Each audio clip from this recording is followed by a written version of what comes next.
Dia 68, Hebreus 1, 2 e 3. Por muito tempo, Deus falou várias vezes e de diversas maneiras a nossos antepassados por meio dos profetas. E agora, nesses últimos dias, ele nos falou por meio do Filho, o qual ele designou como herdeiro de todas as coisas e por meio de quem criou o universo.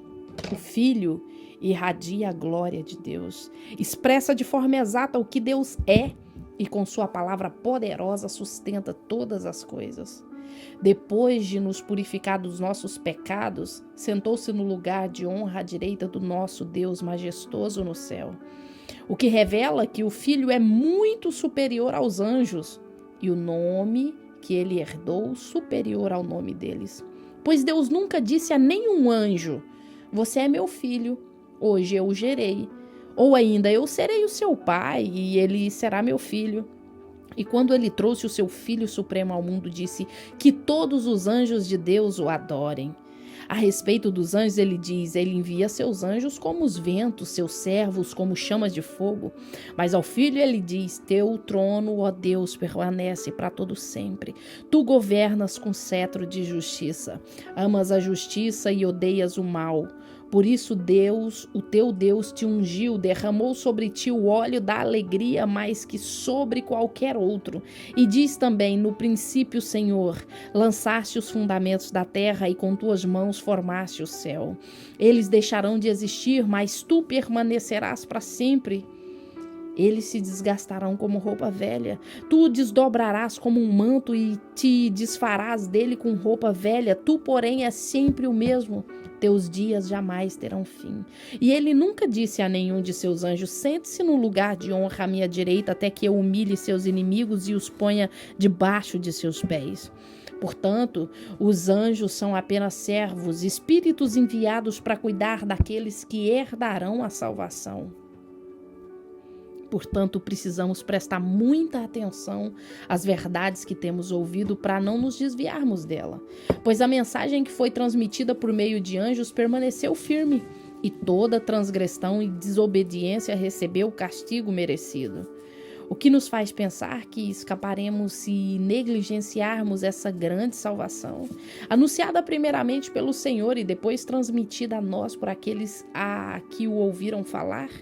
E Deus confirmou a mensagem por meio de sinais, maravilhas, diversos milagres e também por dons do Espírito Santo conforme a sua vontade.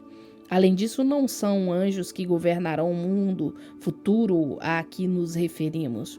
Porque em certo lugar alguém disse: quem é o simples mortal para que penses nele? Quem é o filho do homem para que com ele te importes? E, no entanto, por pouco tempo o fizeste um pouco menor que os anjos e o coroaste de glória e honra. Tu lhe deste autoridade sobre todas as coisas. Quando se diz todas as coisas, significa que nada foi deixado de fora. É verdade que ainda não vimos tudo ser submetido à autoridade, contudo vemos Jesus, que por pouco tempo foi feito um pouco menor que os anjos e que por ter sofrido a morte agora está coroado de glória e honra. Sim, pela graça de Deus, Jesus experimentou a morte por todos. Deus, para quem e por meio de quem todas as coisas foram criadas, escolheu levar muitos filhos à glória. E era apropriado que por meio do sofrimento de Jesus, ele o tornasse o líder perfeito para conduzi-los à salvação. Assim, tanto que santifica como os que são santificados procedem de um só. Por isso Jesus não se envergonha de chamá-los irmãos.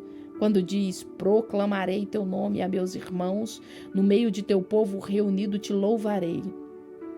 Também afirmou: porém minha confiança nele, isto é, eu e os filhos que Deus me deu. Visto, portanto, que os filhos são seres humanos feitos de carne e sangue, o Filho também se tornou carne e sangue, pois somente assim ele poderia morrer e somente ao morrer destruiria o diabo que tinha o poder da morte. Só dessa maneira ele libertaria aqueles que durante toda a vida estiveram escravizados pelo medo da morte. Também sabemos que o Filho não veio para ajudar os anjos, mas sim os descendentes de Abraão.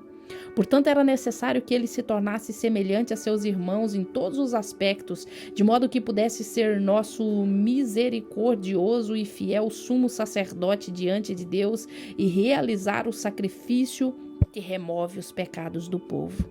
Uma vez que ele próprio passou por sofrimento e tentação, é capaz de ajudar aqueles que são tentados. Portanto, irmãos santos, que participam do chamado celestial, considerem atentamente a Jesus, que declaramos ser apóstolo e sumo sacerdote, pois ele foi fiel àquele que o designou, assim como Moisés serviu fielmente quando lhe foi confiada toda a casa de Deus. Jesus, no entanto, é digno de muito mais honra que Moisés, assim como a pessoa que constrói uma casa merece mais elogios que a casa em si, pois toda casa tem um construtor, mas Deus é o construtor de todas as coisas. Por certo, Moisés foi fiel como servo na casa de Deus, e seu trabalho ilustrou verdades que seriam mais tarde reveladas. Mas Cristo, como Filho, é responsável por toda a casa de Deus, e nós somos a casa de Deus se nos mantivermos corajosos e firmes em nossa esperança gloriosa. Por isso o Espírito Santo diz hoje, se ouvirem sua voz, não endureçam o coração como eles fizeram na rebelião, quando me puseram à prova no deserto. Ali seus antepassados me tentaram e me puseram à prova, apesar de terem visto meus feitos durante 40 anos. Por isso fiquei irado com aquela geração e disse: seu coração sempre se desvia de mim. Vocês se recusam a andar em meus caminhos, assim jurei em minha ira, jamais entrarão em meu descanso. Portanto, irmãos, cuidem para que nenhum de vocês tenha coração perverso e incrédulo que os desvie do Deus vivo. Advirtam uns aos outros todos os dias enquanto ainda é hoje, para que nenhum de vocês seja enganado pelo pecado e fique endurecido, porque nos tornaremos participantes de Cristo, se de fato mantivermos firme até o fim a confiança que nele depositamos no início. Lembrem-se do que foi dito. Hoje, se ouvirem sua voz, não endureçam o coração como eles fizeram na rebelião. E que foram os que se rebelaram mesmo depois de terem ouvido? Não foram aqueles que saíram do Egito conduzidos por Moisés? E quem deixou Deus irado durante 40 anos? Não foi o povo que pecou e cujos corpos ficaram no deserto? E a quem Deus se dirigiu quando jurou que jamais entrariam em seu descanso? Não foi ao povo que lhe desobedeceu? Vemos, portanto, que não puderam entrar no descanso por causa da sua incredulidade.